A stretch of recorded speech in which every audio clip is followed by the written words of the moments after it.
अध्याय। ऋषि बोले, हे राजन, रक्तबीज के मर जाने पर एवं युद्ध में अन्य असुरों के भी मारे जाने पर सुम निशुम्भ दैत्यों का क्रोध बढ़ गया। फिर दैत्यों की प्रधान सेना को साथ लेकर निशुम्भ युद्ध भूमि में आया।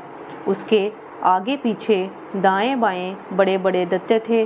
वे क्रोध के मारे होठ काट रहे थे। सुम भी अपनी सेना के साथ मातृगणों से लड़कर चंडिका को मार डालने की इच्छा से आ गया। दोनों दैत्य बादलों की तरह बाणों की वर्षा करने लगे। अपने बाणों के समूह से चंडिका ने उनके बाण काट दिए। फिर सरसर समूह से उन दैत्यों के अंगों पर प्रहार किया। निशुम्भ ने तीखी तलवार तथा चमचमाती ढाल उठा ली। देवी के पराक्रमी वाहन सिंह के सिर पर प्रहार किया। अपने वाहन पर इस प्रकार प्रहार होता देखकर देवी ने छुरप नामक बाण द्वारा निशुम्भ की बड़ी तलवार तथा 8 चंद्रों वाली ढाल काट दी। तलवार तथा ढाल के कट जाने पर दैत्य ने शक्ति चलाई। उसे सामने आता देखकर चक्र द्वारा उसके 2 टुकड़े कर डाले। तब तो अत्यंत कुपित होकर निशुम्भ दानव ने शूल उठा लिया और उसे फेंक दिया। देवी जी ने मुक्के के प्रहार से उसे भी चूर चूर कर दिया। गदा उठाकर फिर चंडिका की ओर फेंकी। देवी ने उसको भी त्रिशूल द्वारा काट दिया और वह भस्म हो गई। उसके अनंतर दैत्यराज को फरसा उठाए आता देखकर देवी ने बाण समूह द्वारा प्रहार कर उसे पृथ्वी पर गिरा दिया। उस भयानक पराक्रमी भाई निशुम्भ के इस प्रकार धराशायी होने पर शुम्भ गुस्से में भर गया और अंबिका को मारने के लिए सामने आया। वह रथ पर बैठा हुआ था।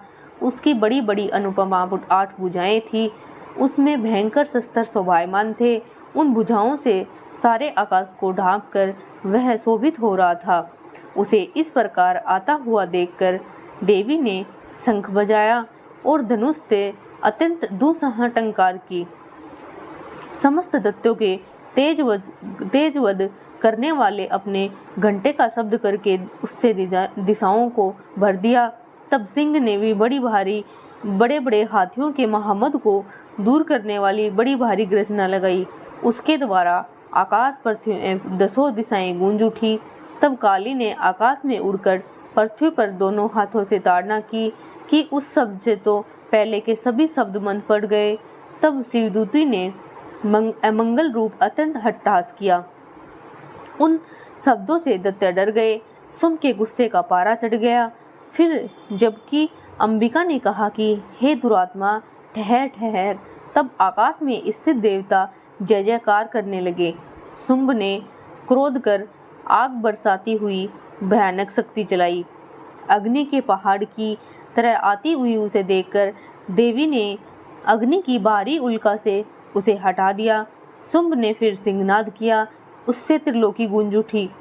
हे राजन, उस सिंहनाद का इतना घोर शब्द था जैसे कि वज्रपात हो। उसने बाकी शब्दों को परास्त कर दिया। तब शुम्भ द्वारा छोड़े हुए बाणों को देवी ने तथा देवी द्वारा चलाए हुए बाणों को शुम्भ ने अपने उग्र बाणों द्वारा सैकड़ों हजारों टुकड़े कर दिए। तब चंडिका ने कुपित होकर शुम्भ को शूल से मारा। उसके लगते ही वह मूर्छित होकर पृथ्वी पर गिर पड़ा। इतने में निशुम्भ चैतन्य होकर वहां पहुंच गया। हाथ में धनुष लेकर बाणों से काली तथा सिंह पर प्रहार कर दिया। उस दानवराज ने अपनी 10,000 भुजाएं बना ली। फिर चक्रों का प्रहार करने लगा। घोर संकटों का नाश करने वाली भगवती दुर्गा ने अपने बाणों से उन चक्रों तथा सभी बाणों को काट गिराया। तब निशुम्भ असुर सेना से आवृत होकर चंडिका के वध के लिए हाथ में गदा लेकर बड़े वेग से भागा। वेग से आते हुए उसकी गदा को तीखी तलवार के द्वारा चंडिका ने काट दिया। फिर दानव ने शूल उठा लिया। शूल हाथ में लिए उस देवपीड़क निशुम्भ को आता देखकर चंडिका ने अपना शूल वेग से चलाकर उसकी छाती बीन दी। उसकी छाती के फटते ही उसी छाती से एक और महाबली पुरुष निकला। वह खड़ी रह इस प्रकार कहने लगा। उस निकलते हुए पुरुष की बात सुनते ही देवी जी आवाज करके हंसी और तलवार से उठकर उसका सिर काट दिया। वह पृथ्वी पर गिर पड़ा। तब भयानक दाढ़ों वाला सिंह दाढ़ों से असुरों के सिर खुरच खुरच कर खाने लगा। वैसे ही काल ने तथा शिवदूती ने बहुत से दानुओं का भक्षण कर डाला और कई सिंह के ग्रास बन गए। जय माता।